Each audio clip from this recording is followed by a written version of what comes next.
Hello and welcome to all my champions. Good afternoon सबको, very very good afternoon. Good afternoon सारे students को, very very good afternoon.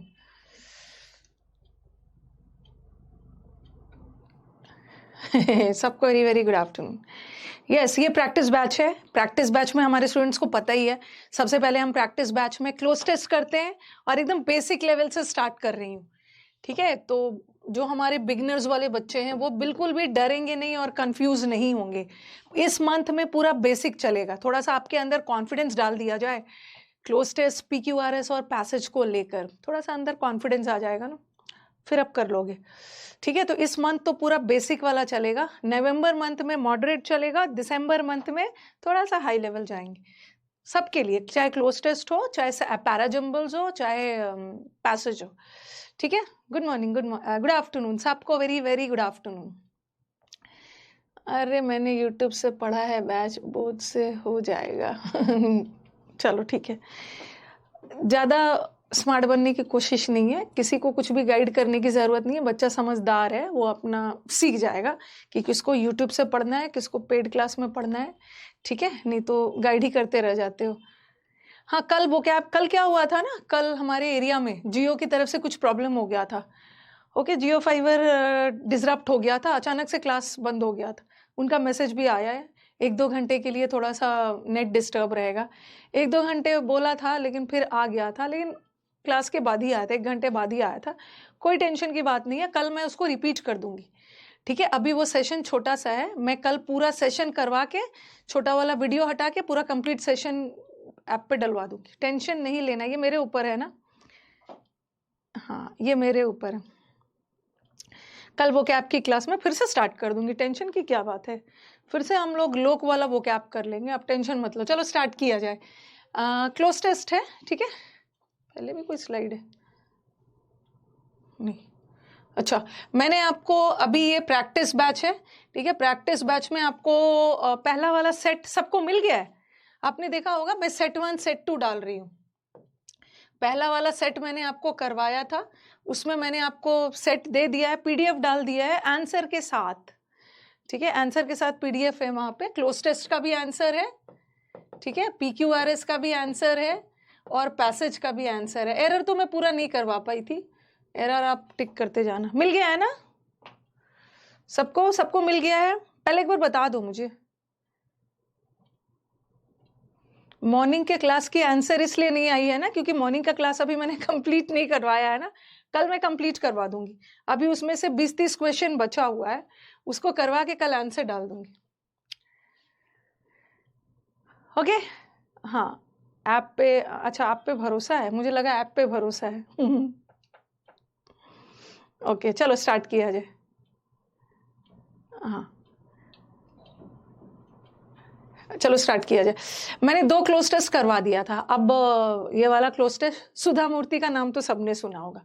Sudha Murthy was born in 1950 in Shiggaon in north Karnataka. Sudha Murthy ji का जन्म हुआ था 1950, इन्फोसिस की मालिक, दोनों मालिक भी है, मालिक की वाइफ बॉस है, in north Karnataka. She did her MTech. Sudha Murthy ji ने अपना एमटेक किया था, क्या में? कंप्यूटर साइंस में। तो क्या होगा, ये प्रीवियस ईयर का क्लोज टेस्ट ही है, लेकिन मैं प्रीवियस ईयर से थोड़ा सा इजी बेसिक लेवल वाला लेके आई हूँ। She did her MTech dash, अरे नहीं नहीं, ऋषि सुनक की हाँ सास है।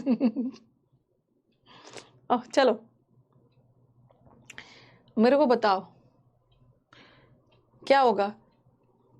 सुधा मूर्ति जी ने अपना एमटेक किया ऑन कंप्यूटर साइंस, थोड़ी होगा। आपने अपना मास्टर डिग्री इन इंग्लिश, आपने अपना मास्टर इन मैथ्स, आपने अपने एमटेक किया है इन कंप्यूटर साइंस, ऑन नहीं होगा ना। She is a MTech of computer science नहीं है, कंप्यूटर साइंस की एमटेक नहीं है, कंप्यूटर साइंस में एमटेक किया। इन इन एट नहीं है, एट तो किसी जगह के लिए है।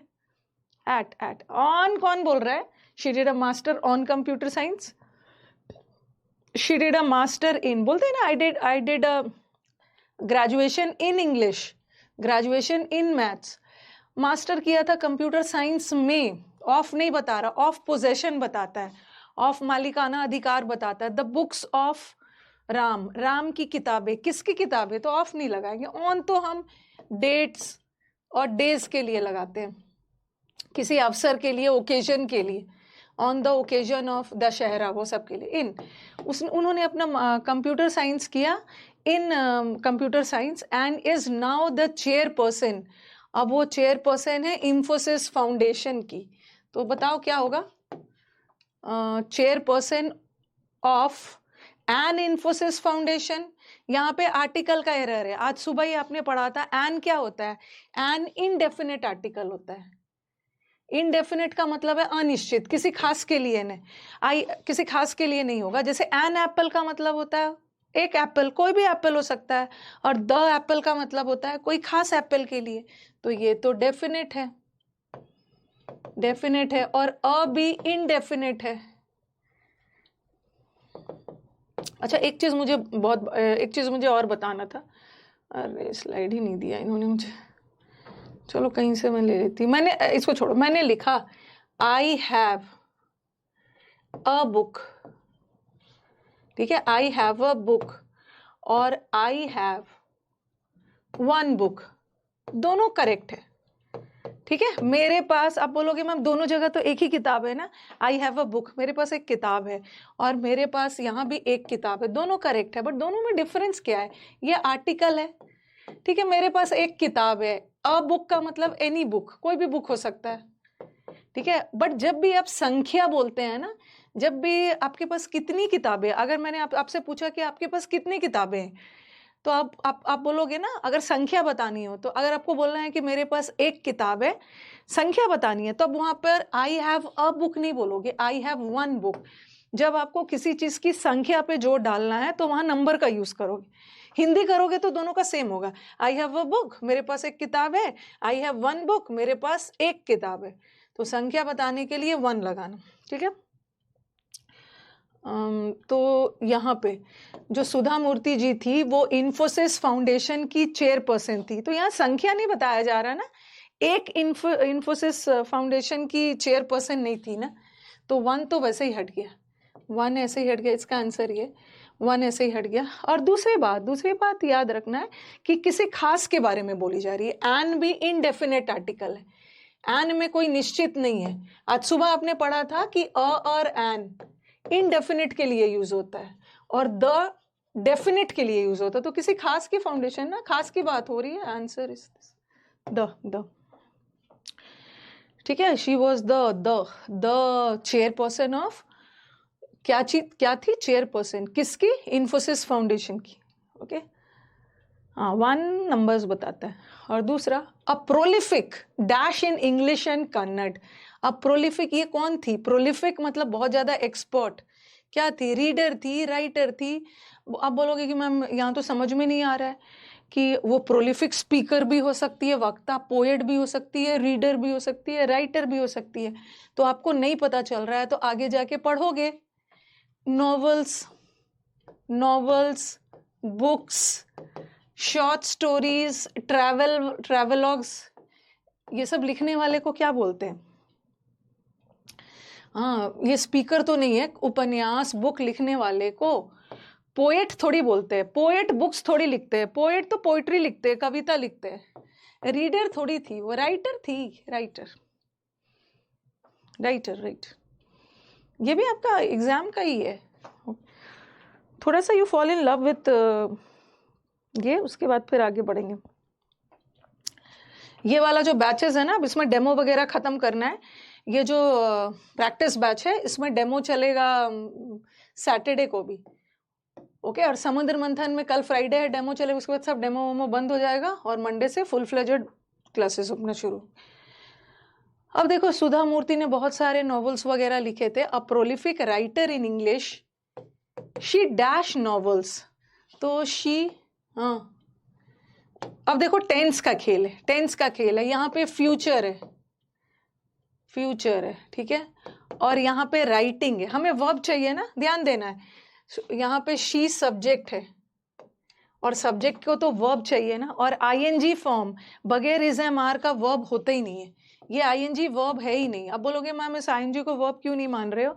आईएनजी वर्ब तभी होगा जब उसके पहले इज एम आर होगा। She is writing, she was writing, she will be writing, तो ये होगा नहीं। और सुधा मूर्ति सिंगुलर है तो शी के साथ राइट नहीं होगा ना, शी राइट्स, शी राइट्स, ये भी हट गया। और अब बताओ कि हैज रिटन प्रेजेंट परफेक्ट है, हैज रिटन का मतलब वो लिख चुकी है कि लिखेगी, क्या होगा इसमें? Prolific writer, very expert writer in all subject. हाँ, वो ऑलरेडी लिख चुकी है ना, वो लिखेगी थोड़ी, वो बहुत एक्सपर्ट राइटर है, वो बहुत सारी कहानियां लिख चुकी है। शी हैज रिटन, लिखेगी नहीं, शी हैज ऑलरेडी रिटन, काम हो चुका है, बहुत सारे नॉवेल्स, बहुत सारे technical books, travelogues, collection of short stories and non-fictional pieces and 4 books for children, बच्चों के लिए भी 4 किताबें लिखी है उन्होंने। अब बताओ डैश बुक्स और उनकी किताबों को सारे इंडियन लैंग्वेजेस में ट्रांसलेट किया गया। तो सुधा मूर्ति की बात हो रही है ना, सुधा मूर्ति मेल है, शी लगा हुआ है, और सुधा मूर्ति सिंगुलर है, नहीं होगा।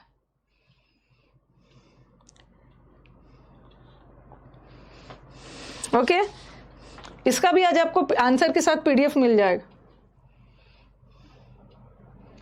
हाँ आंसर बताइए।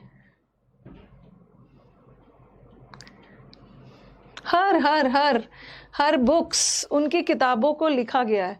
अब आप बोलोगे मैम सुधा मूर्ति तो सिंगुलर है, हैव क्यों लगाया?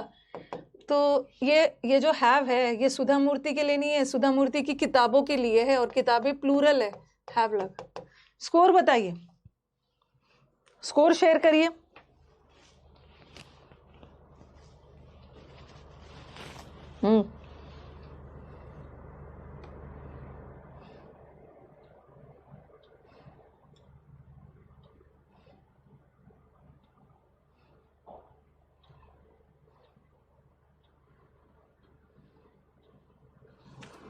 पांच में 5 आया, अच्छा।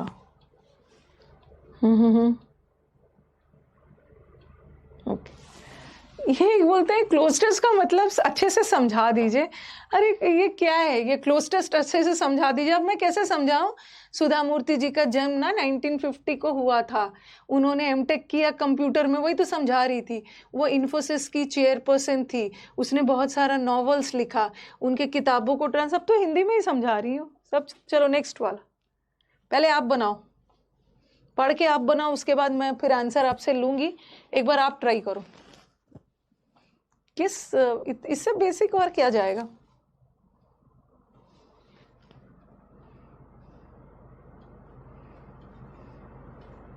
ऑल करेक्ट है, हाँ जी लो जो अपनी जिंदगी, अभी तो बेसिक वाला चल रहा है। माई नॉवल नहीं होगा ना, माई नॉवल को थोड़ी किया जा रहा है, आपके नॉवल को सुधा मूर्ति ने ट्रांसलेट किया या सुधा मूर्ति जी के नॉवल को किया जा रहा है? माई इसीलिए नहीं आएगा।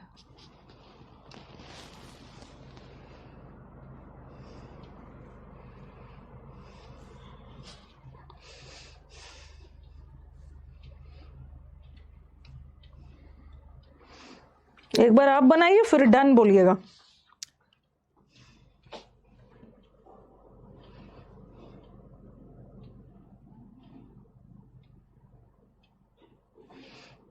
इसको ना मैं इसको अच्छे से समझाऊंगी, लेकिन मैं चाहती हूँ कि एक बार आप ट्राई करो, ठीक है? इसको ट्राई करके अपने अनुसार कोई भी एक ऑप्शन चुनो अंडरस्टैंडिंग के अकॉर्डिंग, फिर मैं समझाऊंगी।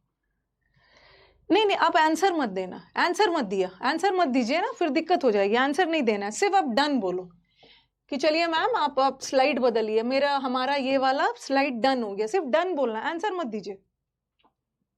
आंसर हम लोग साथ में डिस्कस करेंगे।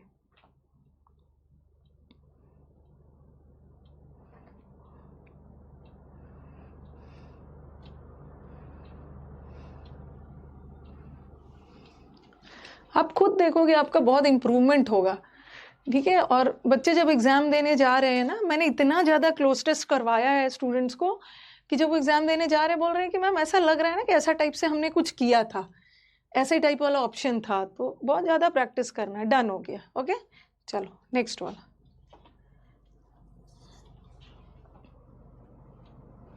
अभी तो शुरुआत है, अभी we have to go a long way.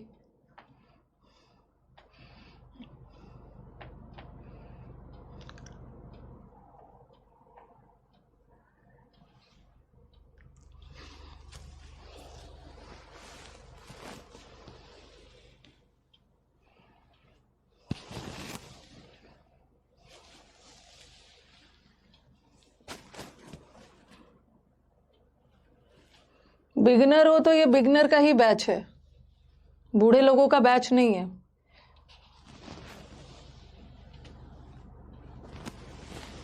Beginner हो, पता चला 1 साल तक बिगनर ही मान के हो।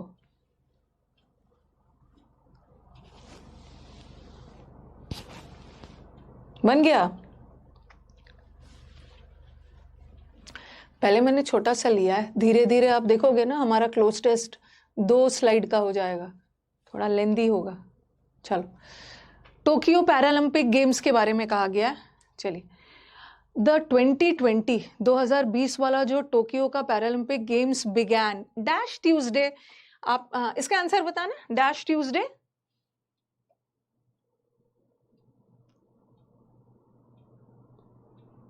इसका नोट्स नहीं बनाना है, नहीं बनाना है, ये पढ़ाने के बाद मैं शीट आपको दे दूंगी आंसर के साथ।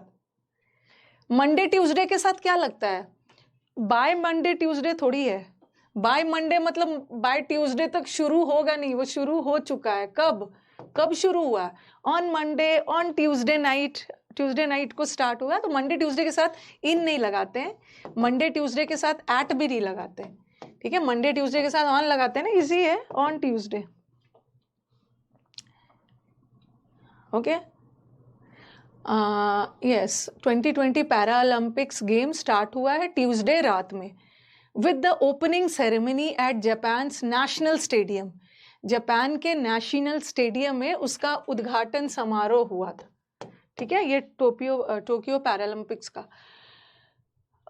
The 12-day sporting celebration. ये जो 12 दिन का सेलिब्रेशन है ना, 12 दिन के सेलिब्रेशन में इतने इवेंट्स किया गया, तो 12 दिन का सेलिब्रेशन। चलो अब मुझे बताओ कि क्या होगा आंसर।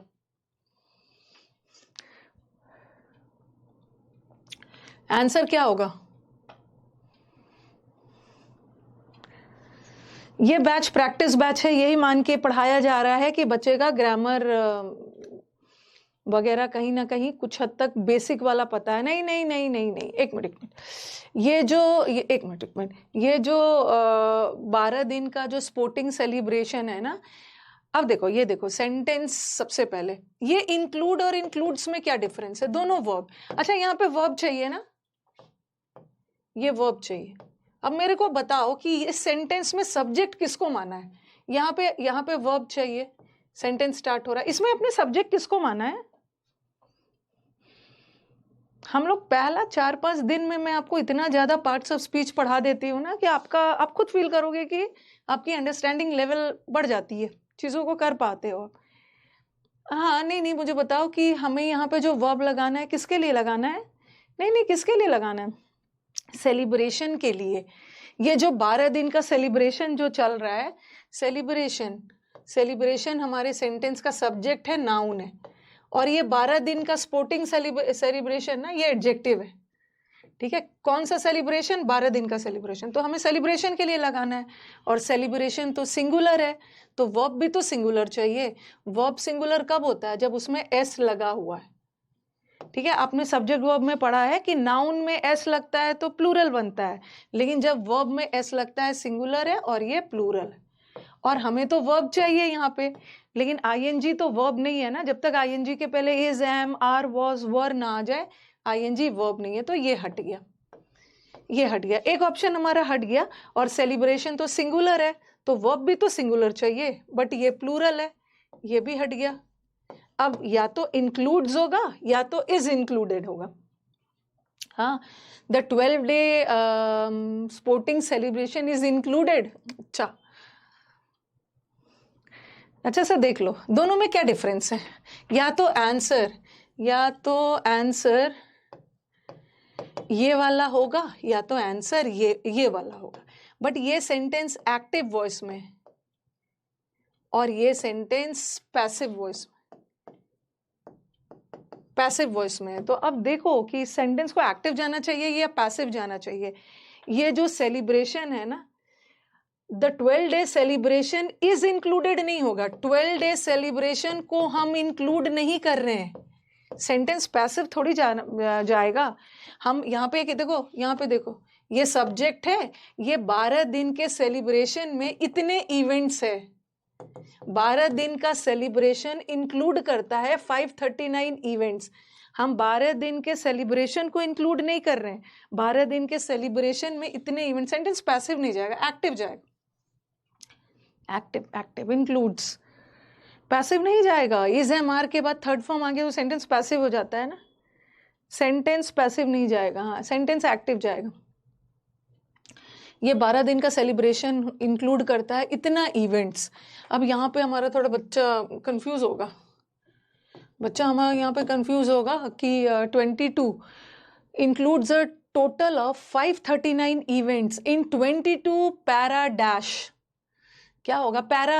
हाँ, ये 12 दिन के सेलिब्रेशन में क्या क्या होगा बताओ?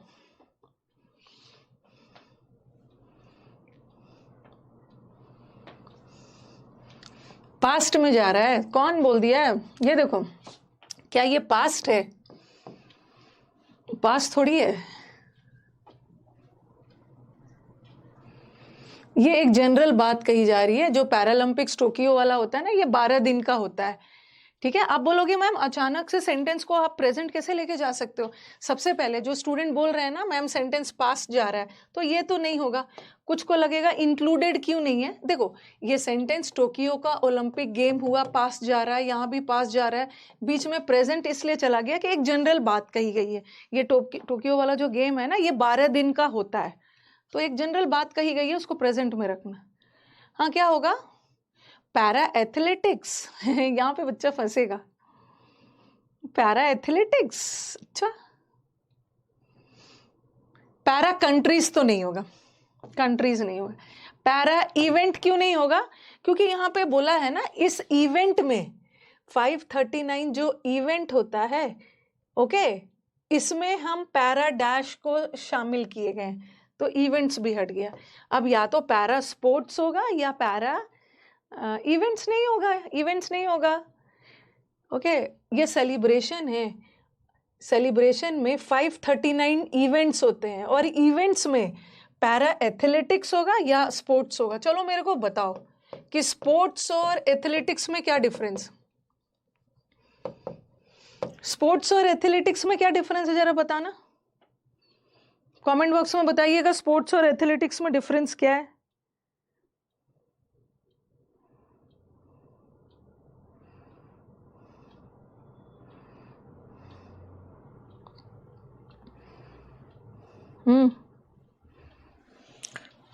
देखो भाई, एथलेटिक्स स्पोर्ट्स का ही एक हिस्सा है। एथलेटिक्स एक खास स्पोर्ट्स है। एथलेटिक्स में क्या आता है? रनिंग, स्विमिंग, वो जैवलिन थ्रो वगैरह जो करते हैं, ठीक है। तो स्पोर्ट्स का ही एक पार्ट है एथलेटिक्स, ठीक है। एथलेटिक्स में स्विमिंग आता है, रनिंग आता है, ठीक है, ये सब चीज़ें आते हैं, स्विमिंग, रनिंग वगैरह।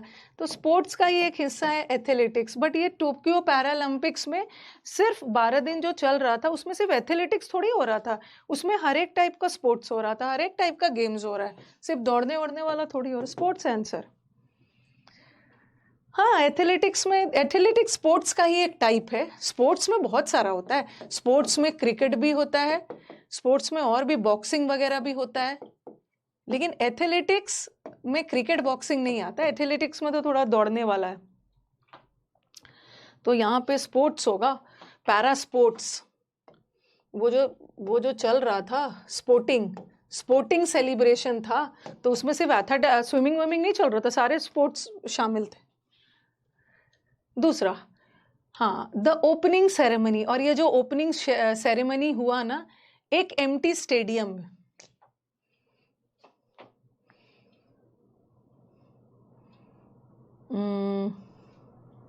स्पोर्ट्स के अंदर एथलेटिक्स आता है। चलो बताओ, यहाँ देखो, सबसे पहले एम्प्टी तो वोवल साउंड है ना, वोवल के साथ तो एन आता है, तो अ तो हट ही गया, अ तो हट ही गया है, ठीक है। अब आएगा, यहाँ संख्या नहीं बता रही है, बहुत सारे स्टेडियम में नहीं हुआ, सिर्फ एक स्टेडियम में हुआ, संख्या नहीं बताई जा रही है, तो ये भी हट गया। अब हमारे बच्चे के, हाँ, अब हमारा स्टूडेंट कंफ्यूज होगा। कई सारे बच्चे के दिमाग में आएगा कि मैम ये तो एक इनडेफिनेट आर्टिकल है, यहाँ पे रॉन्ग करोगे। और ये तो किसी खास डेफिनेट के लिए है, तो बच्चा हमारा यही सोचेगा कि ये तो किसी खास स्टेडियम में हुआ होगा ना, किसी खास स्टेडियम में हुआ होगा, तो बच्चा द लगा देगा। बट आंसर द नहीं है, आंसर एन है। अब बताओ कि द क्यों नहीं है? यस, द भी आंसर आ रहा है कि मैम किसी खास स्टेडियम में हुआ होगा ना, तो हम तो द लगा देंगे। एक चीज कहीं पे नोट कर लो, एक चीज कहीं पे नोट करिए, जब भी वाक्य में एक नाउन आ गया, ठीक है, जब भी एक वाक्य में नाउन वगैरह आ गया है, ठीक है, एक एम्प्टी, यहाँ किसी खास स्टेडियम की नाम नहीं दी जा रही है ना। ओके, अगर ऐसा रहता उस स्टेडियम का नाम दिया रहता, फिरोज शाह कोटला का नाम हो गया, क्या हो गया है, अरुण जेटली स्टेडियम हो गया है, तो पहले से किसी स्टेडियम का नाम दिया होता, ठीक है, अरुण जेटली स्टेडियम ऐसा कुछ नाम दिया होता, पहले से वो स्टेडियम का जिक्र होता, और तब हम बाद में कोई वाक्य लिखते हैं ना, तब द लगाते। द स्टेडियम मतलब वो खास स्टेडियम जिसका जिक्र पहले, बट ऐसा कुछ नहीं है, ये एक खाली स्टेडियम में हुआ। खाली स्टेडियम में कोई भी स्टेडियम हो सकता है, तो एन लगाओ, एन।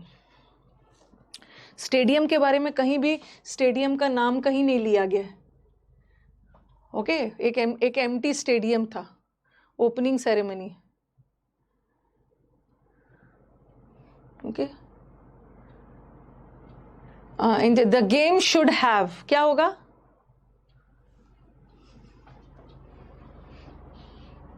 तो एम्प्टी नहीं दिया है ना। अब किसी के दिमाग में आ रहा होगा ना कि मैम इसका तो जिक्र किया है ना, नेशनल जापान नेशनल स्टेडियम का जिक्र किया गया है, the 12 sporting the opening ceremony took place. तो यहाँ पे देखो, ये वाला जो है, कहीं नहीं बोला है कि ये स्टेडियम खाली था, in and Japan empty stadium, कहीं नहीं, खाली वाला सेंस नहीं जाए, ये एक ओपनिंग स्टेडियम में हुआ। ओके, कुछ के दिमाग में आएगा, the Paralympics began Tuesday night with the opening ceremony of जब द 12 स्पोर्टिंग इवेंट डैश है, इतना the opening ceremony took place, एक ओपनिंग सेरेमनी एक खाली स्टेडियम में हुआ है, द नहीं लगाना।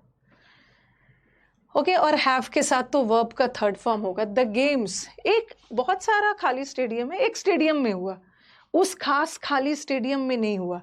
ऐसा नहीं है कि उस खाली एम्प्टी स्टेडियम के बारे में कुछ बोला जा रहा है, तो टेकन होगा, हैव टेकन, हैव। ओके, अगर ऐसा रहता ना, अगर ऐसा दिया रहता, इसका जो ओपनिंग सेरेमनी स्टार्ट हुआ एट एन एम्प्टी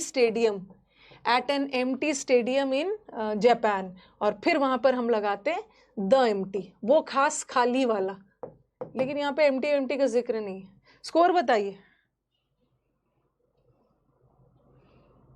स्कोर बताइए।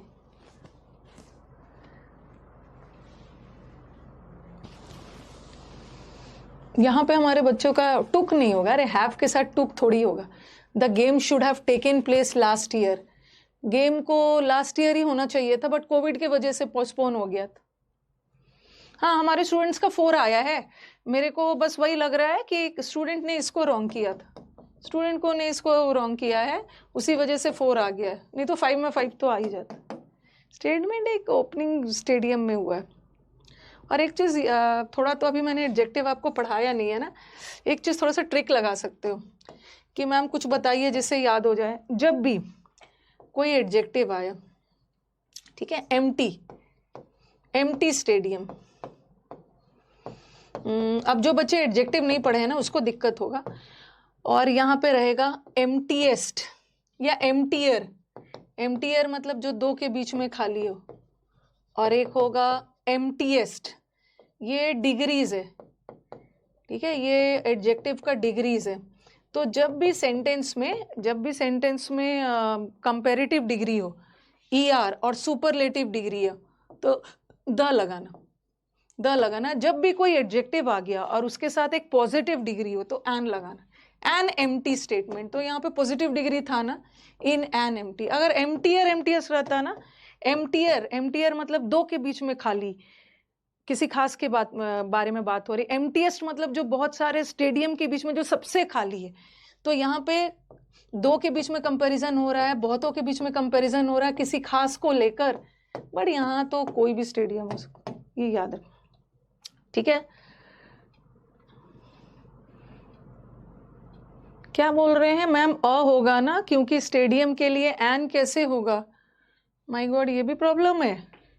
एन एम्प्टी होगा ना।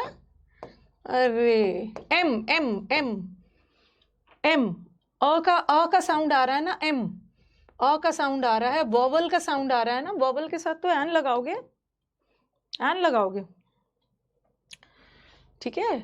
अब जैसे, अब देखो थोड़ा साउंड देखना होगा ना, ये भी ई से शुरू हो रहा है, यूरोपियन, ये एग है और ये एम्प्टी है, एम्प्टी स्टेडियम। तो हम यूरोपियन नहीं बोलते हैं ना, हम ई नहीं बोलते हैं, हम यूरोपियन बोलते हैं। य क ख ग घ में आता है, जब भी क ख ग घ का प्रोनाउंसिएशन आए तो अ लगाना। एग में इग नहीं बोलते ए बोलते हैं, अ आ ई का प्रोनाउंसिएशन आए अ लगाना। एम्प्टी में भी अ आ रहा, एम एन एम्प्टी।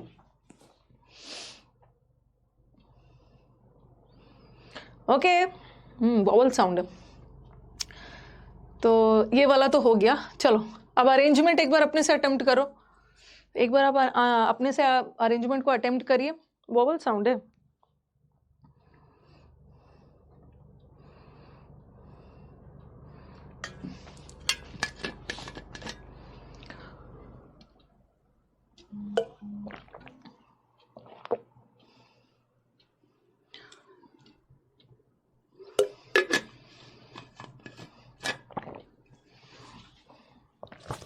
अकेला शुड होता ना, मॉडल वर्ब के साथ V1 आता, अकेला शुड होता तो टेक लगाते, बट शुड के साथ हैव लगा, हैव, और हैव के साथ वर्ब का third form has taken, have taken.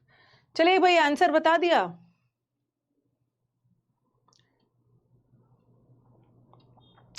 अरे दोस्त, अ आ ई मत देखिए दोस्त, प्रोनाउंसिएशन देखिए। पहले मुझे बताओ कि ए क्यों नहीं होगा, ए क्यों नहीं होगा?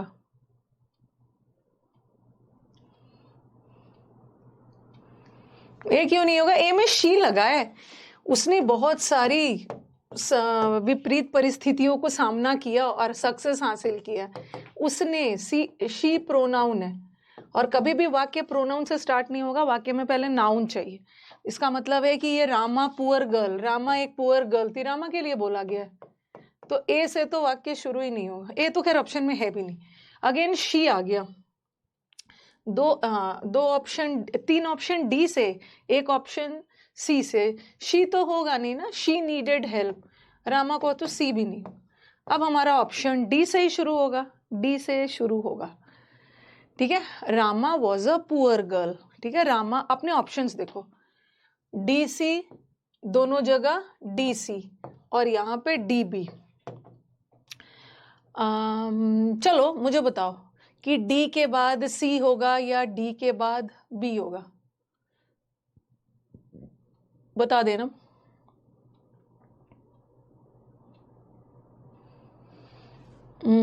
Yes, Rama was a poor girl, Rama poor girl थी। अब आप बोलोगे कि मैम डी के बाद शी, हाँ, डी के बाद हम बी क्यों नहीं करेंगे? आपके दिमाग में डी के बाद बी भी आ सकता है, लेकिन ये भी ध्यान रखना है, हाँ आ सकता है, डी के बाद बी भी आ सकता है।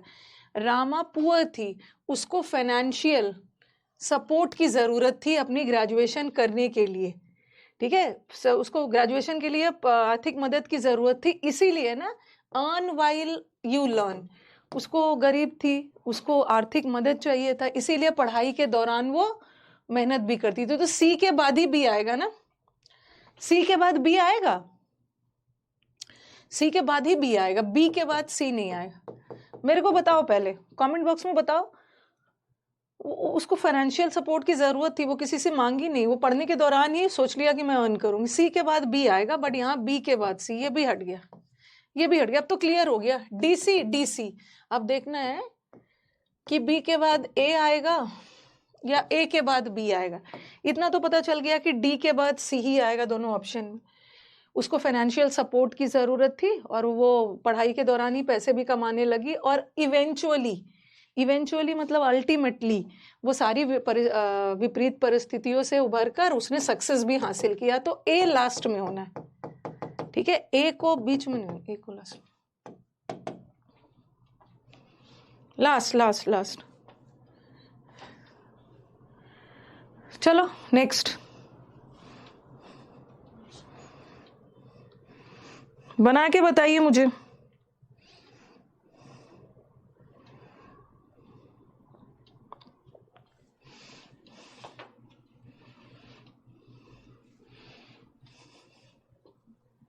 ये तो बना लोगे इजी लग रहा है, धीरे धीरे इम्प्रूव हो जाता है। जिसको इसका गलती हो जा रहा है ना, बिल्कुल भी टेंशन ना लेना।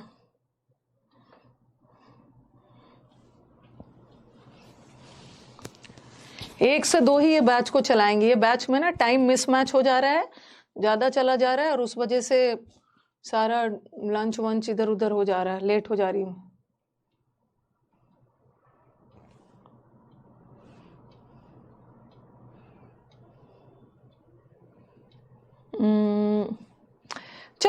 चलो मुझे बताओ कि क्या ए ऑप्शन होगा। इवेंचुअली का मतलब होता है अल्टीमेटली, फाइनली सारी मुसीबतों से को ओवरकम करके उसको सक्सेस मिलता है। ए से क्यों नहीं होगा?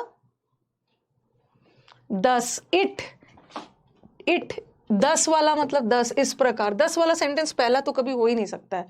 और इट मतलब यह लीड करता है पुअर हेल्थ, यह पुअर हेल्थ को जन्म देता है। इट प्रोनाउन है, ठीक है, इट पर्सनल प्रोनाउन है। प्रोनाउन तो पहले नहीं आएगा ना, दिमाग में आएगा क्या चीज की वजह से पुअर हेल्थ होता है, क्या चीज की वजह से पुअर हेल्थ होता है, किसी इसकी वजह से पुअर हेल्थ होता है। बी तो बिल्कुल भी नहीं। दिस इज बिकॉज में हम कारण बता रहे हैं। हम किसी चीज का कारण बताते हैं तभी ना जब कुछ पहले बोल चुके हैं। This is because of its, इसके खुशबू के वजह से, इसके फ्लेवर के वजह से हमें ये अच्छा लगता है।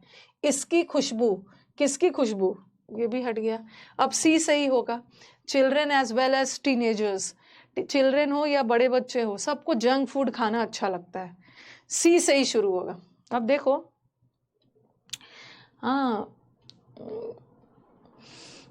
सबको जंक फूड खाना अच्छा लगता है। अब बताओ कौन सा, सी के बाद डी होगा या सी के बाद ए होगा?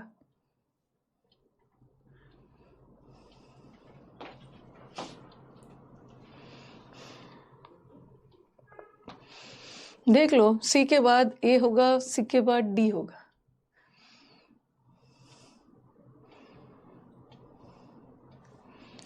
दिस इज बिकॉज, यहां पे कुछ कारण बताया है, तो दिस इज इसकी खुशबू की वजह से, इसकी फ्लेवर टेस्ट की वजह से, ठीक है, और इसकी वैरायटी की वजह से ना। तो ये किसका कारण बताया है, किसका कारण बताया, जरा देखना किसके बारे में बताया है।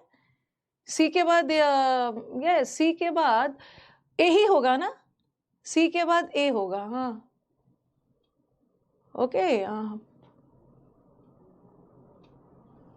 अच्छा ए होगा। हाँ, कि बच्चों को जंक फूड अच्छा लगता है इसके खुशबू की वजह से, इसके फ्लेवर की वजह से। सी के बाद यही हो, बच्चों को अच्छा लगता है। और दूसरा बात बताता है कि अच्छा तो लगता है बट इसमें न्यूट्रिशन वैल्यू बहुत कम होता है, ठीक है, और इसी वजह से तो ये आपके हेल्थ को खराब करता है। तो डी के तुरंत बाद बी चाहिए था। क्या ये मानते हो कि डी के तुरंत बाद बी चाहिए? यहाँ डी के तुरंत बाद बी नहीं दिया है, डी जुड़ रहा है बी से। 10 इसलिए आपका हेल्थ खराब करता है। क्यों खराब करता है ये 10? क्यों? क्योंकि इसकी न्यूट्रिशनल वैल्यू कम है, ठीक है। यहाँ एक कारण बताया और इसकी खुशबू की वजह से लोग इसको पसंद करते हैं, ठीक है। तो सी का कारण ए में, C A D B, C A D B. आप लोग को क्या लगता है कि आप बोल दोगे कि मैम इस बैच का टाइमिंग बदल दीजिए तो मैं बदल दूंगी? तो ऐसे ना चीज़ों को कमेंट बॉक्स में कमेंट मत करिए। अगर आपको टाइमिंग का प्रॉब्लम है तो आप रिकॉर्डेड बैच देखिए, ठीक है। आपके टाइमिंग के अनुसार मैं अपना टाइमिंग सेट नहीं करूंगी ना, आप मेरे टाइमिंग के अनुसार सेट करोगे।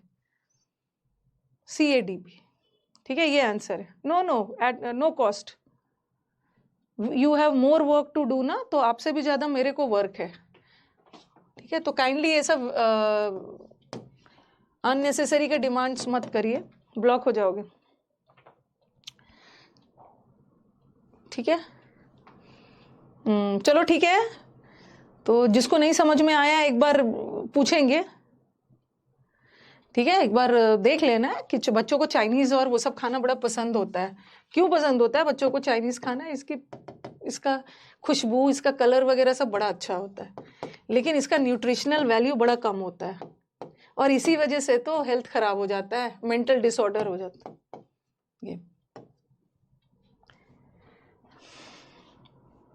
नेक्स्ट, जंक फूड वही होता है, बर्गर, पिज्जा, मोमोज, जो आपको सबसे ज्यादा पसंद होता है वही वाला।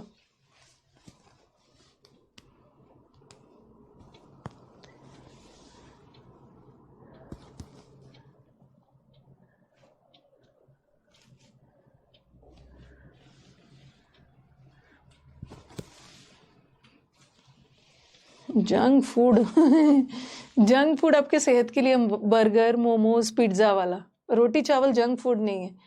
टेम्पटेड मतलब बहुत लुभावना, जिसकी तरह बहुत लालच आता है। नेग्लिजिबल मतलब ना के बराबर। एक एक सेंटेंस का मीनिंग निकाल निकाल के अरेंजमेंट करेंगे।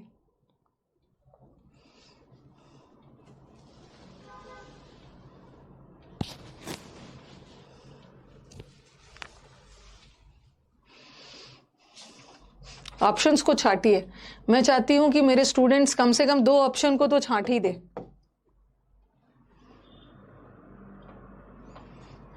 KFC,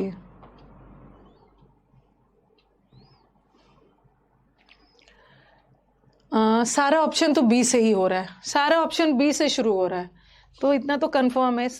इस पे मत देखिए और इसकी हिंदी मत करिए। इसकी हिंदी विंदी करोगे टाइम भी वेस्ट हो जाएगा, कुछ बनेगा नहीं। सारा नजर यहाँ पे डालो, नजर यहाँ पे डालो कि दोनों जगह बी के बाद सी है, यहाँ बी के बाद ए है और यहाँ बी के बाद डी है, ठीक है। बी के बाद डी है, यहीं पे सारा खेल आपका यहीं पे है। और थोड़ा सा ध्यान दो, थोड़ा सा ध्यान दो। कहाँ चला गया? हाँ, अब यहाँ पे मेरे को दिख रहा है क्या? मेरे को क्या दिख रहा है? यहाँ सी के बाद डी दिख रहा है। जब अगर जल्दी बनाना है तो कुछ तो ट्रिक्स लगाना होगा ना। यहाँ पे बैठ के वो शेर वेर वाला नहीं होगा। शेर आया, पहले जंगल में आया होगा, बच्चा को मारा होगा, बच्चा मरा होगा, शेर भागा होगा, वैसे वैसे नहीं करना।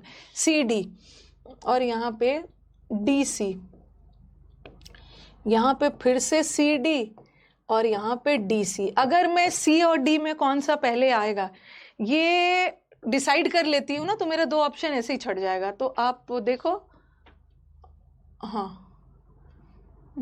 और मेरे को एक और चीज दिख रहा है, मेरे को एक और चीज दिख रहा है।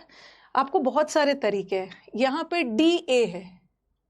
अगर आपको सी डी से कोई हेल्प नहीं मिल रहा है ना, आपके ऊपर है, आपको जो पहले दिख जाए, आपको जो पहले दिख जाए। यहाँ पे डी ए दिख रहा है, ठीक है। यहाँ पे ए डी दिख रहा है, यहाँ पे ए डी दिख रहा है और यहाँ पे डी ए दिख रहा है। आपको जो कन्वीनियंस हो, जो जिससे पता चल जाए। या बताओ कि ए और डी में कौन सा पहला लग रहा है? ए और डी में कौन सा पहला लग रहा है? Upon returning from his travels, अपने यात्रा से लौटने के बाद, he was force to live in a house, उसको एक हाउस में रहना पड़ा जहां बहुत बड़ी सी फैमिली रहती थी, ठीक है। बड़ी सी फैमिली रहती थी। और अपार्ट फ्रॉम फैमिली मेंबर्स, ये घर में बड़ी सी फैमिली रहती थी और फैमिली मेंबर्स के अलावा यहाँ बहुत सारे जानवर भी रहते थे, ठीक है। तो बताओ कि ए के बाद डी होगा या डी के बाद ए?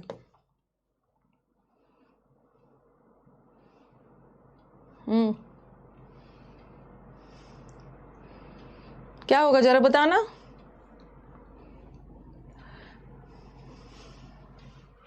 ये सब ट्रिक्स विक्स लगाना सीख जाओगे धीरे धीरे। ए के बाद डी आएगा, फैमिली तो रहते ही था, फैमिली के अलावा ए के बाद डी आएगा, ठीक है। ए के बाद डी, तो दो ही ऑप्शन में ए के बाद डी है, किसमें? या ये तो डी के बाद ए है, यहाँ भी डी के बाद ए है, तो दो ऑप्शन आपका हट गया, दो ऑप्शन तो हट गया। मैं थोड़ा टाइम ले रही हूँ, आप थोड़ा जल्दी जल्दी सीख लो। तो चलो आप डिसाइड करते हैं, डी सी। हाँ, अब यहाँ पे चलो डिसाइड कर लेते हैं। बी से ही शुरू होगा। Vaikom Muhammad Basheer was a Malayalam fiction writer. ये एक मलयालम फिक्शन राइटर थे, ठीक है। और यहाँ पे देखो ए सी, हाँ अब मेरे को दिख रहा है, देखो ए सी और सी ए। अब देखो ही लिव्ड इन अ हाउस, वो एक घर में रहते थे, और उनका जो घर था ना बड़ा नॉइजी था। The house hold, the house hold मतलब कौन सा? अ हाउस, वो एक घर में रहता था। अ पहले लगाएंगे, रहते थे, अ पहले लगाएंगे, फिर उस खास घर की बात हो रही है। वो जो घर था ना, जिस घर में वो रहते थे, जहां उनकी लार्ज फैमिली थी, दैट वाज नॉइजी। तो ए के बाद ही सी होगा ना, सॉरी, हाँ एक मिनट रुको, बी बोला है, ठीक है, बी के बाद ए, हाँ ए के बाद ही सी होगा ना। भाई थोड़ा सा कमेंट बॉक्स में रिस्पॉन्ड करिए, ए के बाद ही सी होगा, सी के बाद ए नहीं होगा। तो अब आंसर थर्ड ही होगा, ठीक है, आंसर थर्ड होगा। ये एक मलयालम राइटर थे। जब ये वापस आते हैं ना, तो इनको मजबूरन एक बड़े से घर, मतलब एक लार्ज फैमिली वाले घर में रहना पड़ा, ठीक है। और फैमिली मेंबर्स के अलावा ना वहाँ बहुत सारे एनिमल्स भी थे, और इसी वजह से तो उनका घर हमेशा नॉइजी और वो सब रहता था। बेचारे को लिखने में दिक्कत होती। BDS, एक दिन ऐसा आएगा ना, आप मुझसे भी जल्दी बना लोगे, मुझसे एक्सपर्ट हो जाओगे, मुझसे भी जल्दी बना लोगे। 3 नेक्स्ट, करेक्ट है, अच्छी बात है। आप खुद फील करोगे, आप में धीरे धीरे इंप्रूवमेंट होगा, धीरे धीरे आप में इंप्रूवमेंट होगा।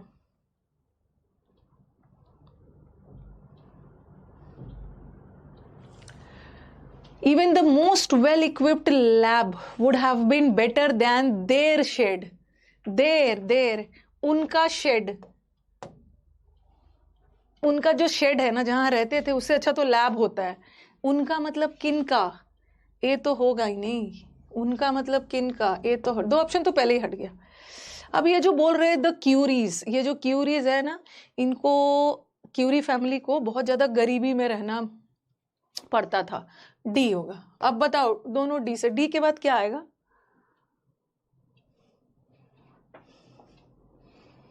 हाँ चलो बताओ, इनको बड़ा गरीबी में रहना पड़ता था। डी के बाद ए आ जाएगा, ऐसा बोलोगे? डी के बाद तुरंत बी आएगा? क्यूरी को बहुत गरीबी में रहना पड़ता था, इसलिए they did not allow any difficulties to come in their way. ऐसा हो रहा है कि क्यूरीज बहुत डिफिकल्टी में रहते थे, परेशानियों में, इसलिए ये किसी डिफिकल्टी को अपने रास्ते में आने नहीं देना चाहते थे। तो ये डी वर्ड तो बी से लिंक ही नहीं है, ठीक है। डी के बाद ए होगा। ये बड़ी गरीबी में रहते थे, और इनकी गरीबी का डिस्क्रिप्शन दिया है। इनका जो घर था ना, जहाँ शेड में रहते थे, उससे अच्छा तो लैब होता है, लैबोरेटरी होता है, उससे अच्छा, ठीक है। लेकिन बेचारे बड़ी गरीबी में रहते थे, लेकिन उनका जो माइंड था, वो तो था, पूरे लगे हुए थे कि रेडियम का डिस्कवरी कैसे करना है, और इसीलिए से उनका माइंड दृढ़ निश्चय के साथ वो इसमें लगे लिए थे, इसीलिए किसी परेशानी को अपने रास्ते में नहीं आने दे रहे थे। बी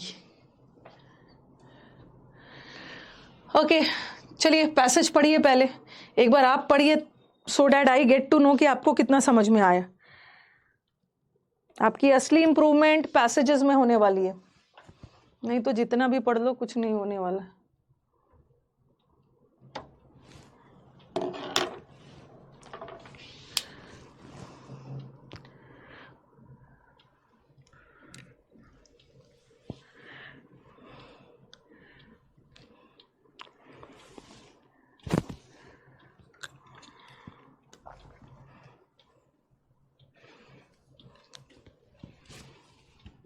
मैं पैसेज को अच्छे से समझाऊंगी, पहले आप पढ़ो।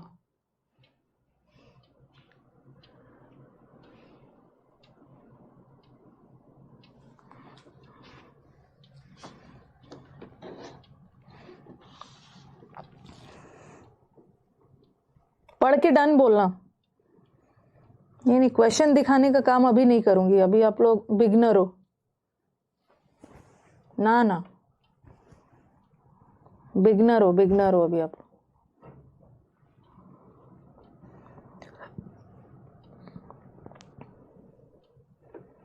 अगर किसी स्टूडेंट को ना, सिंस ये बेसिक बैच है, तो आई डोंट वांट ना कि कोई भी बच्चे का डाउट रह जाए। एक एक चीज को आप क्लियर करके जाओगे। मैं बूढ़े वाले बच्चों को ध्यान में रखकर नहीं करने वाली, ठीक है। कोई भी लाइन में आपको समझने में दिक्कत हुई होगी, और ध्यान रखना कि पैसेज पढ़ते समय इट्स नॉट नेसेसरी ना कि हिंदी करके एक एक वर्ड का मीनिंग पता होगा तभी आपका बनेगा, ठीक है। ऐसा नहीं है, ओके, ऐसा नहीं है कि एक एक वर्ड का हिंदी करोगे तभी होगा। चलो मैं इसको समझाती हूँ। World Health Organization says, World Health Organization का कहना है that childhood obesity is associated with a higher chance of obesity, premature death and disability in adulthood. Obesity is मोटापा। तो वर्ल्ड हेल्थ ऑर्गेनाइजेशन का कहना है कि जो बचपन से मोटे होते हैं ना, उसमें हायर चांस होता है। जो बचपन से मोटे होते हैं ना, आगे जाके भी चांस होता है मोटापा का। उनकी डेथ भी बाकियों से थोड़ी प्री मैच्योर होने से पहले हो जाती है। और जब वो बड़े होते हैं ना, तो कुछ ना कुछ डिसेबिलिटी, एबनॉर्मेलिटी उसके अंदर आता है, ठीक है। हाँ, ये WHO का कहना है। इन एडिशन का मतलब होता है इसके, ये फ्यूचर, इंक्रीज्ड फ्यूचर रिस्क के अलावा जो मोटे वाले बच्चे होते हैं, हाँ, ओबीस चिल्ड्रन होते हैं, दे एक्सपीरियंस, उनको ब्रीदिंग में प्रॉब्लम होती है, ओके। उनमें जब वो गिरते उड़ते हैं ना, तो उनमें फ्रैक्चर, बॉडी का वेट ज़्यादा होता है तो फ्रैक्चर होने के चांसेस ज़्यादा होते हैं। उनमें हाइपरटेंशन ज़्यादा होता है, उसमें हार्ट, कार्डियोवास्कुलर डिजीजेस ज़्यादा होती है। और ये सब मत बोलना मैम कार्डियोवास्कुलर क्या है, इसका पूरा डिटेल में बताइए, ये अपने बायोलॉजी के टीचर से पूछना। कार्डियो मतलब हार्ट डिजीजेस ज़्यादा होते हैं, इंसुलिन रेजिस्टेंस होते हैं, और इनके अंदर साइकोलॉजिकल, मोटापा is not only physical, mental effect भी होता है। अ study conducted on 41 overweight children, 41 overweight children पे एक रिसर्च किया गया। स्टडी मतलब यहाँ पढ़ाई नहीं, रिसर्च किया गया, ठीक है। उनको एक जगह रख कर उनको स्टडी किया गया through out March and April last year. Verona एक जगह है, वहाँ पे ये स्टडी किया गया है। वहाँ पे शो किया गया that the lockdown restrictions negatively impacted their diet, sleep and physical activity। ये तो सबके साथ हो गया। लॉकडाउन में जब रिस्ट्रिक्शंस हो गए थे ना, क्या करते थे, घर में बैठकर जलेबी क्या क्या बनाते, अल्गोना कॉफ़ी वॉफ़ी बनाते थे, कोई फिजिकल एक्टिविटी था नहीं, ठीक है। तो नेगेटिव इम्पैक्ट हुआ, ठीक है, नेगेटिव इम्पैक्ट हुआ, ओके, उन पे। तो ये वाला तो समझ में आ गया होगा। इन्होंने पूरे पैसेज में मोटापा से रिलेटेड बात की है, और मोटापा में भी बच्चों में जो मोटापा आ जाता है आगे जाके वो प्रॉब्लम करता है, ये रिस्क होता है, ठीक है। नेक्स्ट वाला,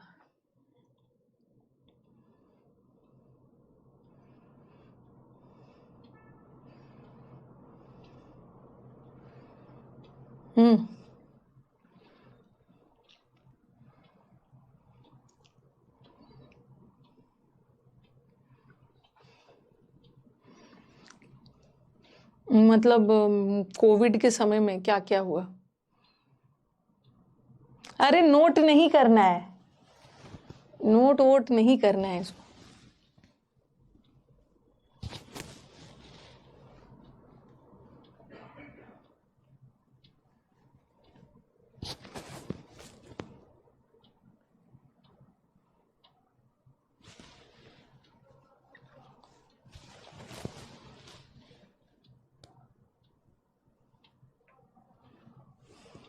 गांव में लॉकडाउन नहीं था। अगर देखा जाए compared with behaviours recorded a year earlier, ये क्या करते थे, एक मील एक्स्ट्रा खाते थे, ठीक है, slept an extra half hour, added nearly 5 hours daily, दिन 5 घंटे डेली फोन पे, कंप्यूटर और टेलीविजन स्क्रीन्स पे, and increase their consumption of red meat, sugary drinks and junk food.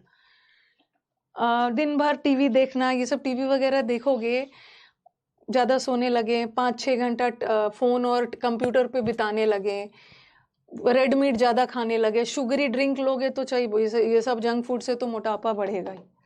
Okay, asthma is also due to physical activity.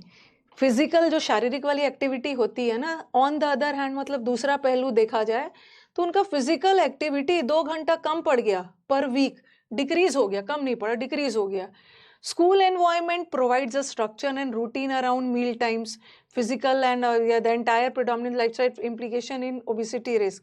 अगर आप school वगैरह में रहते हो ना, तो स्कूल में तो हर 1 घंटे पे खाना मिलने वाला है नहीं। भूख भी लगी है ना तो मन मार के बैठना ही है। स्कूल में एक स्ट्रक्चर होता है, स्कूल में एक मील टाइम होता है, स्कूल में फिजिकल एक्टिविटी भी करवाते हैं। The 3 predominant lifestyle factors implicated in obesity risk. तो यही सब फैक्टर्स उनका मोटापा बढ़ाया। और ये 2 माइल्स फेथ है, ये पर्सन है, okay, a child obesity expert, कोई एक्सपर्ट है जो चाइल्ड ओबेसिटी को देखते हैं, एंड एक बुक लिखा है। द को author of the study was quoted in a report published in science daily.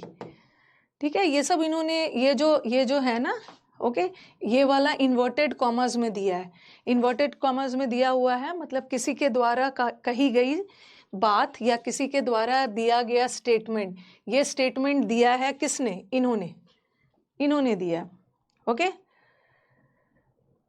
Okay, नहीं आज मैं क्वेश्चन नहीं दिखाऊंगी, मैं थोड़ा अलग स्टाइल में अभी पढ़ाऊंगी, क्वेश्चन बाद में दिखाऊंगी।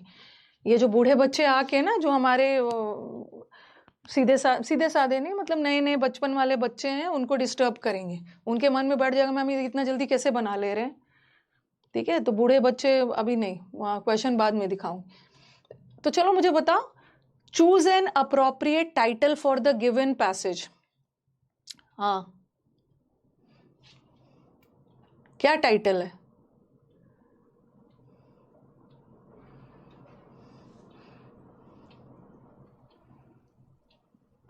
अगर आपको पैसेज का टाइटल देना हो तो आपको देखना है ना कि मुख्यतः पैसेज किस पे बेस्ड है।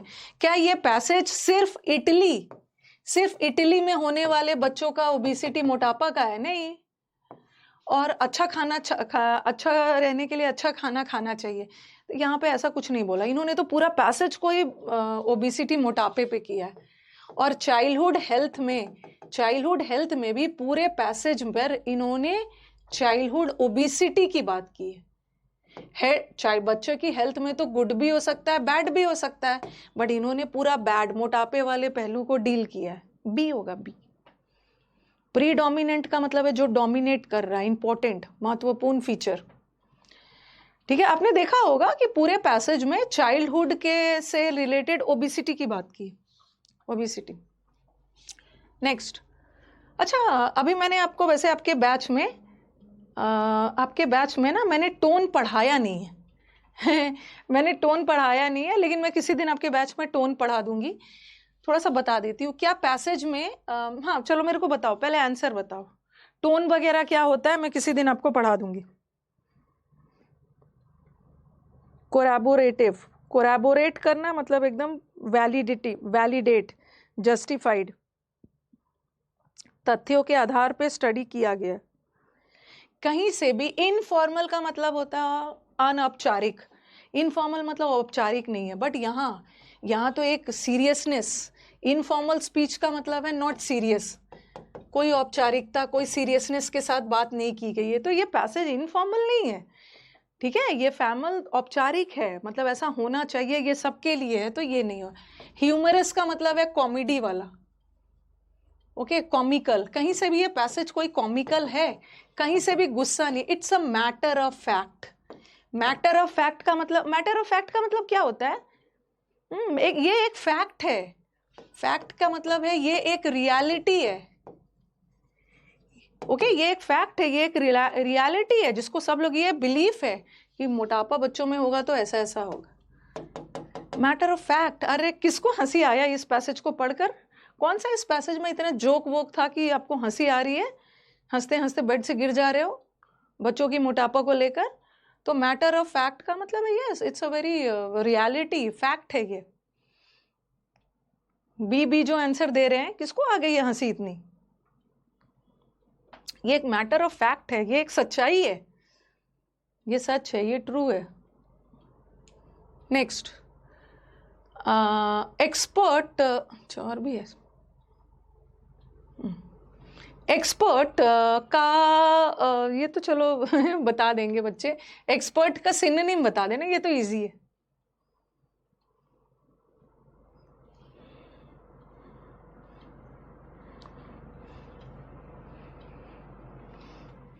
एक्सपर्ट है बच्चा, एक्सपर्ट है। एमेच्योर का मतलब होता है नौसिखिया, बिगनर। ये तो इसका एंटोनिम हो गया ना। आप किसी चीज में एक्सपर्ट हो, इसका मतलब है आप स्पेशलिस्ट हो, स्पेशलिस्ट हो। वेरी गुड, ये तो बिगनर हो गया। एमेच्योर का मतलब है जो शौकिया तौर पे चीजों को करते हैं, जो बहुत प्रोफेशनल नहीं है, जस्ट फॉर फन, बहुत ज्यादा एक्सपर्ट नहीं है किसी चीज। अब नेक्स्ट वाला बता दो, which of the statement true है?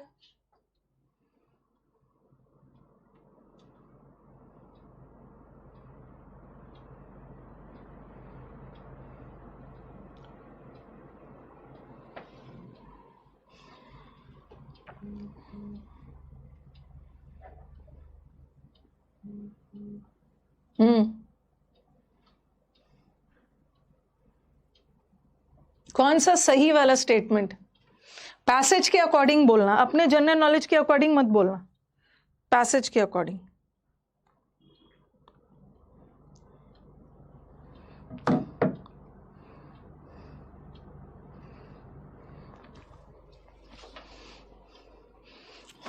Spending more time on gadgets has, which of the following is true बोलना है। ट्रू, ट्रू कौन सा ट्रू वाला है? Red meat and junk food खाओगे तो कैन नेगेट, नेगेट मतलब नेगेटिव, खात्मा करेगा। अगर रेड मीट और जंक फूड खाओगे तो मोटापा कम होगा? बिल्कुल नहीं। अगर आप गैजेट्स में टाइम वेस्ट करोगे तो इसका मिनिमम इम्पैक्ट पड़ता है, अरे इसका बहुत मैक्सिमम पड़ता है। अकेडमिकली, पढ़ाई लिखाई में obese children can potentially become less than average performers. अब मेरे को बताओ कि मैम, नहीं मेरे को बताओ कि सी वाले का कहीं जिक्र है? आपके दिमाग में आएगा मैम पढ़ाई लिखाई में जो मोटे वाले बच्चे होते हैं ना, ऐसा कुछ बोला नहीं है। ओके, ऐसा नहीं है कि जो बच्चे मोटे हैं वो एवरेज परफॉर्मर्स, और लिख लेंगे less than average performers. Okay, ऐसा कुछ नहीं बोला है, ठीक है, ऐसा कुछ भी नहीं बोला है। लेकिन ये बात तो बोला है, ये अपने से मत लगा लेना कि जो बच्चों को होते हैं ना ओबीस चिल्ड्रन, उनको ब्रीदिंग में प्रॉब्लम होती है, उनको फ्रैक्चर भी जल्दी हो जाता है, उनको हाइपोटेंशन और वो सब हो जाता है। तो जब भी पैसेज में कुछ बोलना है ना, तो हो सकता है आपके जनरल नॉलेज के अकॉर्डिंग वो सही लग रहा है, लेकिन you have to stick to the passage. जो पैसेज में बोला गया है, अकेडमिकली पढ़ाई लिखाई में ऐसा कुछ नहीं बोला। अरे फेटल डिजीज में आ जाएगा, hypertension and other fatal disease. Other fatal disease में कार्डियोवास्कुलर है, अदर फेटल कार्डियोवास्कुलर है ना, हार्ट डिजीज भी तो डेडली ही है। फेटल नहीं बोला है मैम, बोला है ना यहाँ पे risk of markers of other है ना। अदर देखो, अदर में आपका ये सब है, कार्डियोवास्कुलर भी तो डेडली है, इंसुलिन रेजिस्टेंस तो इसमें है। अब आ जाइए एरर्स पे, जो हमारे बिगनर्स है, जो मुझसे ग्रामर नहीं पढ़े हैं, ठीक है। अच्छा एक और है, अच्छा एक और है, एंटोनिम चुनो कन्फाइनमेंट का। कन्फाइन, कॉन्फाइन नहीं दिया है, इसको तो मैंने आपको वोकैबुलरी में पढ़ाया है। कॉन्फाइन नहीं दिया है, उसको बंदी बनाओ, उसको गुलाम बनाओ, कन्फाइनमेंट में रखो, गुलामी में रखो, इम्प्रिजनमेंट में रखो, इम्प्रिजनमेंट में रखो, उसको बंदी बना के रखो, कैप्टिविटी में रखो। बंदी बनाने का उल्टा क्या है? हाँ, बंदी बनाने, ये सब तो बंदी बनाना है। इनकार, बंदी बना के ले जाओ, लिबरेशन, मुक्त करो, मुक्त करो, मुक्त मुक्त। एंटोनिम पूछा है ना, गलती से सिनोनिम्स मत कर दीजिएगा। एंटोनिम पूछा है, एंटोनिम।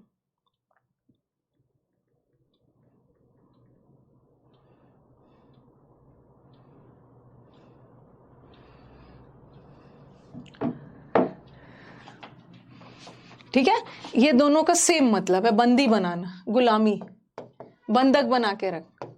और गैरिजन एक ग्रुप ऑफ सोल्जर्स को बोलते हैं। ग्रुप ऑफ सोल्जर्स को किसी बिल्डिंग में रखा गया है किसी बिल्डिंग वगैरह की सुरक्षा के लिए। अ ग्रुप ऑफ, लिख लो, a group of soldiers guiding a building वगैरह, गैरिजन उसको बोलते। तो आंसर इज लिबरेट करना, लिब का मतलब भी है मुक्त करना। ओके हाँ चलो, स्पॉटिंग एरर्स तो मैंने शायद आपको करवाया था, 5 करवाया था, 5 तक करवा दिया था लास्ट क्लास। आज आपको पूरा आंसर मिल जाएगा। चलो अब 6th वाले पे आ जाओ। लिबरेट करना मतलब मुक्त करना।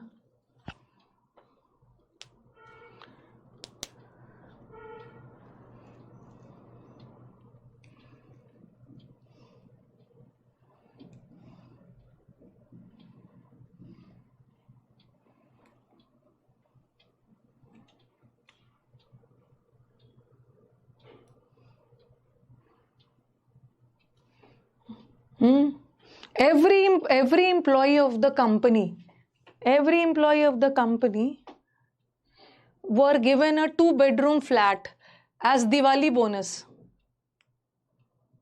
वर नहीं होगा क्योंकि एवरी एम्प्लॉय सिंगुलर है ना, एवरी एम्प्लॉय सिंगुलर है, एवरी के बाद सिंगुलर आता है, तो every employ of the company was answer. ये वर की जगह वॉज। अगर ऑल होता तो ऑल के बाद प्लूरल आता, ऑल एम्प्लॉइज वर होता, ठीक है। अगर ईच भी रहता, each employee, each employee was, each singular है, ईच के साथ सिंगुलर आएगा। एवरी भी हो गया, ईच और एवरी सिंगुलर है, लेता है noun was. The street artist Satish Munjal has been painting this wall since the past 1 week. Since the past 1 week.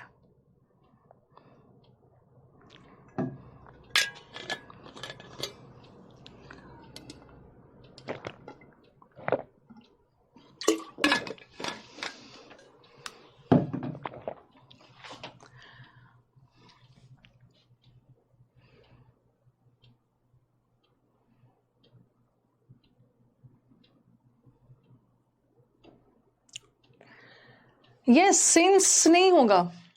देखो ये जो आर्टिस्ट है ना, पिछले 1 हफ्ते से पेंट कर रहा है, तो यहाँ तो टेंस का एरर नहीं है, प्रेजेंट परफेक्ट कंटिन्यूअस जा रहा है, 1 हफ्ते से लेकर अब तक पेंट ही कर रहा है। ये लास्ट पास्ट 1 वीक, यहाँ पे 1 डाल दिया, ओके 1 डाल दिया और 1 वीक एक ड्यूरेशन बता रहा है, और ड्यूरेशन के लिए हम सिंस नहीं लगाते हैं, फॉर लगाते। ये तो मैंने सिंस एंड फॉर के बीच में आपको डिफरेंस बताया है, सिंस एंड फॉर के बीच में डिफरेंस बता दिया है, फॉर होगा यहाँ पर। I know the cobbler which mends the shoes. Cobbler जो आपके जूते चप्पल रिपेयर करते हैं, मेरे को पता है उस कॉबलर के बारे में, जो गेट के बाहर, कॉलोनी के बाहर वाले गेट पर बैठकर आपके जूते रिपेयर करता है।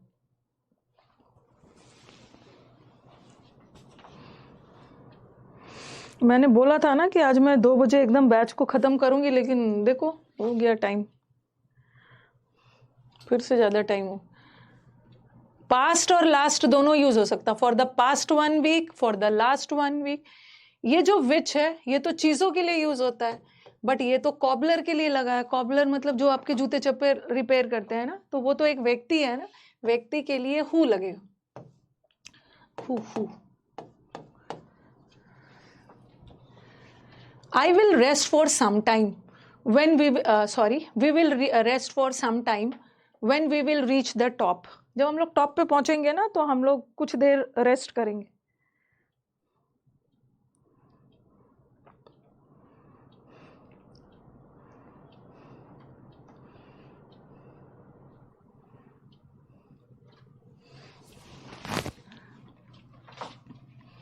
ये कौन से टॉपिक का एरर है?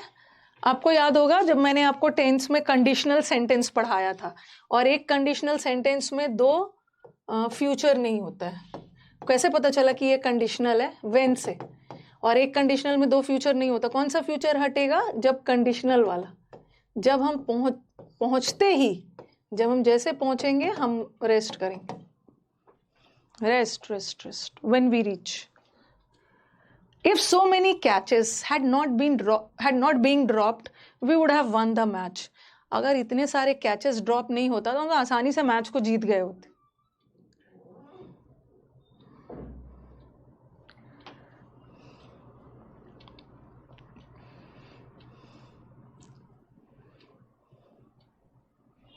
हमारे जितने भी नए वाले स्टूडेंट्स हैं ना, आप बिल्कुल टेंशन मत लेना, आप एक्सपर्ट बन के निकलोगे. ये जो बूढ़े बच्चे बैच में हैं उनसे अपना कंपैरिजन मत करना, वो बहुत बार मुझसे पढ़ चुके हैं.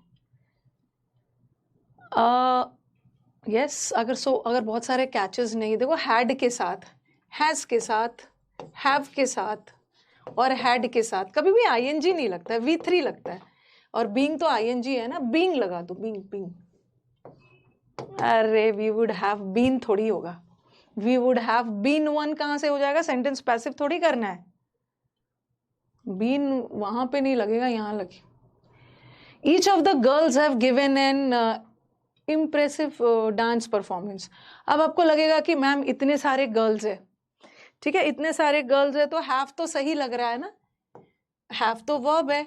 और हमने पढ़ा है कि वर्ब ने अपना एग्रीमेंट किससे किया है, वर्ब ने अपना एग्रीमेंट सब्जेक्ट से किया है. बट इस सेंटेंस का सब्जेक्ट गर्ल्स है ही नहीं, ये ऑफ प्रेपोजिशन है. और प्रेपोजिशन के बाद जो गर्ल्स है वो ऑब्जेक्ट है. प्रेपोजिशन के बाद सब्जेक्ट नहीं आता, प्रेपोजिशन के बाद ऑब्जेक्ट आता है. तो हम गर्ल्स को सब्जेक्ट मान ही नहीं सकते, गर्ल्स तो ऑब्जेक्ट है, मेन सब्जेक्ट तो ईच है. और किसी भी वर्ड को सब्जेक्ट होने के लिए क्या होना है, नाउन या प्रोनाउन. तो each as a pronoun singular होता है, तो वर्ब भी सिंगुलर लगाओ, हैज. जब तक आप अपना आंसर देते हो ना, मैं अपना एक्सप्लेनेशन यहाँ रेडी कर लेती हूँ, टाइम वेस्ट ना हो. Most disputes can be solved amicably. Amicably मतलब पीसफुली, ठीक है. हम बहुत सारे विवादों को बहुत पीसफुली सॉल्व करते हैं अगर हम बहुत ज्यादा रिजिड नहीं होंगे ना. रिजिड का मतलब है जिद्दी. अगर हम बहुत ज्यादा जिद्दी और रिजिड कठोर नहीं होंगे, हम बहुत सारे विवादों को शांतिपूर्वक सॉल्व कर लेंगे. पता ना, ब्यूटीफुल क्वेश्चन है आपके प्रीवियस पेपर का.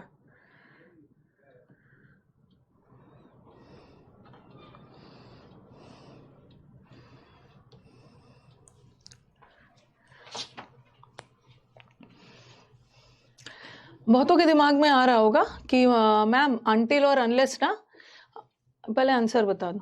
नॉट नहीं होगा, ये दिमाग में आ रहा होगा कि मैम आपने तो कंजंक्शन चैप्टर में पढ़ाया है कि अनटिल और अनलेस ये अपने आप में नेगेटिव है, ठीक है. अनटिल और अनलेस अपने आप में नेगेटिव है, उसके साथ नॉट मत लगाना, तो आप यहाँ का नॉट हटा दोगे. लेकिन ये क्या सही है? क्या ये सही है? नहीं, क्योंकि वन तो सिंगुलर है, तो वन के साथ तो इज लगेगा. तो हमें तो दो जगह पे एरर दिख रहा है. अगर हम अनलेस रखते हैं तो उसके साथ नॉट नहीं लगा सकते हैं, तो एरर तो यहाँ भी है. और वन तो सिंगुलर होता है, वन के साथ इज भी लगेगा. अब एरर तो दो जगह आ गया है. मैम क्वेश्चन रॉन्ग आ गया, क्वेश्चन रॉन्ग नहीं आया. अब बोलो कि क्या करोगे. आपको याद होगा मैंने आपको जब कंजंक्शन पढ़ाया था कि इफ भी कंडीशन बताता है, हमें कुछ ऐसा मतलब कुछ ऐसा करना होगा ना कि हम एक ही जगह सुधार कर ले और काम हो जाए. कि मैम इफ भी कंडीशन बताता है और अनलेस भी तो कंडीशन बताता है. बट मैंने आपको बताया था कि अनलेस के साथ नॉट मत लगाना, बट इफ के साथ नॉट लगा सकते हैं. तो हम क्या करेंगे ना, हम ऐसा कर सकते हैं कि हम इस अनलेस को ही बदल दें इफ में, और इफ वन कर दे और वन के साथ इज कर दे, तो हो गया ना, काम हो गया ना. Unless one is not rigid, one के साथ हमने यहीं पर सब सुधार कर लिया, इज भी लगा दिया, और इफ के साथ तो नॉट लगती है. Fourth okay. Most disputes can be, most ज्यादातर डिस्प्यूट्स. मैम मोस्ट क्या बोल रहे हो, मोस्ट भी तो गलत है यहाँ पे. क्यों गलत है मोस्ट? ज्यादातर डिस्प्यूट्स क्यों गलत है मोस्ट? यहाँ मोस्ट एडजेक्टिव का काम कर रहा है, डिस्प्यूट्स नाउन है. ज्यादातर वाले डिस्प्यूट्स, ज्यादातर विवादों को हम, मोस्ट तो सही है, क्या दिक्कत है. हाँ ये भी अच्छा. In the northern suburbs of Bengaluru के जो नॉर्दर्न सबर्ब्स है, जहाँ पे बहुत सारे आईटी टेक्नोलॉजी इंडस्ट्री है, इंफॉर्मेशन टेक्नोलॉजी इंडस्ट्रीज है, the water crisis is even वहाँ तो पानी का संकट इवन मतलब भी उससे भी ज़्यादा खराब है।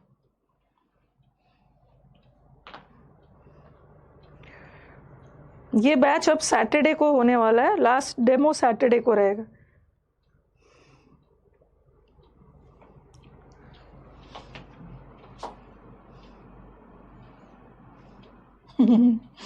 इंग्लिश की क्लासेस फ़ोन पे करने की वजह से आज से 2 साल 4 साल पहले मैं चश्मा नहीं पहनती थी, अब मेरे को बिना चश्मा का नहीं दिखता है। तो आपके साथ जो हुआ है वो मेरे साथ भी हुआ है।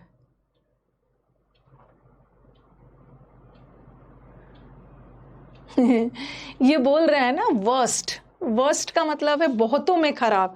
ये बोल रहे हैं कि बाकी के तुलना में नॉर्थ साइड की हालत ज़्यादा खराब है।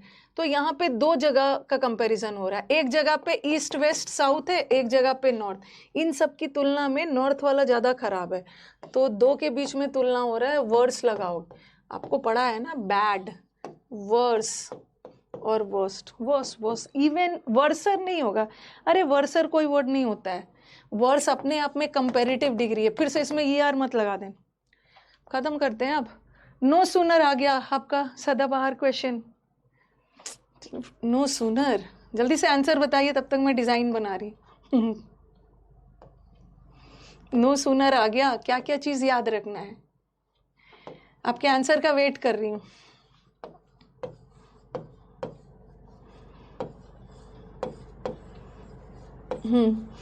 जब भी वाक्य में नो सूनर आ गया, सबसे पहले तो नो सूनर के साथ दैन लगता है, और दूसरा नो सूनर अपने साथ इन्वर्जन लेता है। What is the meaning of inversion? Inversion मतलब उल्टा, सब्जेक्ट से पहले वर्ब आ गया। और नो सूनर इन्वर्जन क्यों लेता है? क्योंकि नो सूनर एडवर्ब है, और जब भी एडवर्ब से सेंटेंस स्टार्ट होगा तो इन्वर्जन लेगा, सब्जेक्ट से पहले वर्ब। इसका मतलब गलती यहाँ पे नहीं, गलती तो ये दैन में। नो सूनर, सूनर ER लगा है, ER is comparative degree, adverb का कंपेरेटिव डिग्री है, और कंपेरेटिव डिग्री के साथ हमेशा कंपैरिजन के लिए डिग्री के साथ दैन लगा। कहाँ चला गया then? Last the match is, इसमें और इसका मैं आंसर डलवा दूंगी अब। The match is about to begin since the captain as well as the team are on the field. सब लोग फील्ड में आ गए।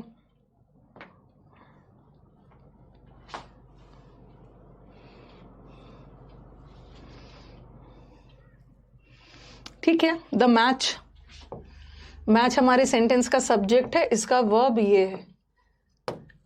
ठीक है, ये सिंस चूंकि कंजंक्शन है, ठीक है, ये कैप्टन सब्जेक्ट है, और ये जो एज वेल एज है ना, प्रेपोजिशनल फ्रेज है।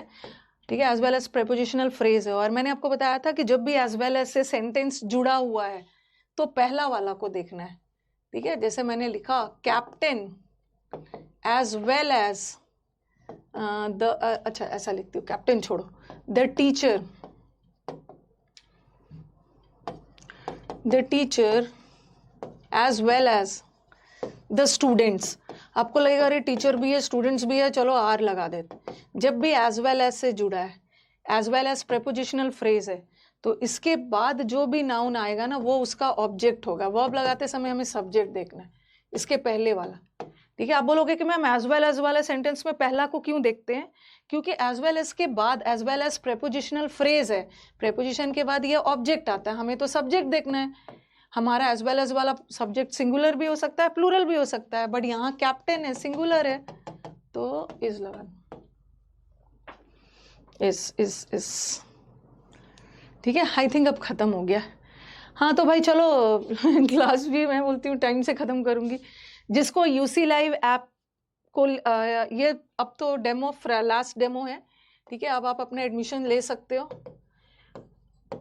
कुछ बच्चों को तो डेमो नहीं चाहिए था, मैक्सिमम बच्चे ले ही लिए एडमिशन। UC लाइव ऐप पे सारे क्लासेस हो रहे हैं। आपके ऐप को डाउनलोड करने में दिक्कत हो रही है, लिंक वगैरह नहीं मिल रहा है, तो यहाँ से स्कैन करके कर लीजिए। ठीक है, यहाँ से स्कैन करके आपको कर सकते हैं। और ये आपका अचीवर बैच है, इसके अंदर आपको बार बार बता रही हूँ 3 बैच है। ठीक है, तीनों बैच एक ही में है, 1999 का है, 3 मंथ्स चलेगा। एक दिन ग्रामर, जैसे कल फ्राइडे है तो कल ग्रामर के साथ वोकैब, परसों ग्रामर के साथ प्रैक्टिस, ग्रामर के साथ वोकैब, एक दिन ग्रामर के साथ प्रैक्टिस, पूरा कॉम्बो है। ठीक है, ये बैच हमेशा ऐसे ही आएगा। जैसे ये खत्म होगा दूसरे बैच का नाम होगा अचीवर्स बैच 2, 1.0 की जगह 2.0 हो जाएगा। ठीक है, ये ऐसा ऐसा रहेगा। ओके, अब डेमो वगैरह खत्म किया जाए। अब जिसको सिर्फ वोकैब करना है, वोकैब करना है वो यहाँ से करेंगे। वोकैब का आप ही लोग के डिमांड पे वोकैब का अलग से 599 का बैच है 3 मंथ्स। जिसको अलग से प्रैक्टिस करना है उसके लिए ये है 799 का 3 मंथ्स। और ये तो समंदर मंथन की बुक है। समंदर मंथन बुक जो लेता है उसके लिए समंदर मंथन का बैच इजी हो जाएगा। ये आप पे है, आप देख लेना, क्योंकि बुक अलग है, ठीक है, और बैच अलग है। ये तो पूरी बुक है, ठीक है। बैच में हम लोग रूट वर्ड्स करेंगे, होमोनिम्स करेंगे, सिनोनिम्स, एंटोनिम्स करेंगे, बट इसमें फ्रेजल वर्ब भी है, ठीक है। इस बुक में प्रैक्टिस बहुत ज्यादा है। A to Z का अगर आप A to Z यहाँ पे मैंने करवाया होगा है, इतना ज्यादा इसमें एक्सप्लेनेशंस है, हिंदी इंग्लिश सब में। इसमें आपका इडियम्स है, नेक्स्ट ईयर में इसमें इडियम्स अपडेट कर दूंगी। इसमें फ्रेजल वर्ब्स है, ये बुक में बहुत ज्यादा है, ठीक है, बुक में बहुत ज्यादा है। बुक को पढ़ने चलोगे तो 1 साल लग जाएगा। तो इसको अमेजोन और फ्लिपकार्ट से ले रहे थे। कल कुछ थोड़ी सी स्टूडेंट्स का मैं कमेंट देख रही थी कि मैम फ्लिपकार्ट पे आउट ऑफ स्टॉक दिखा रहा है, अब ठीक हो गया, आप फ्लिपकार्ट से ले सकते हो। फ्लिपकार्ट से ले लो, अमेजोन से ले लो, कहीं से भी ले लो। 472 का है। कल बैच में आओगे, अगर जिसके पास बुक है बुक लेकर आना, पेंसिल बगल में रखना। जिसके पास बुक्स नहीं है वो कॉपी लेके आना, वहां पे नोट करना, ठीक है। चलो अब एंड किया जाए। Okay, let's end.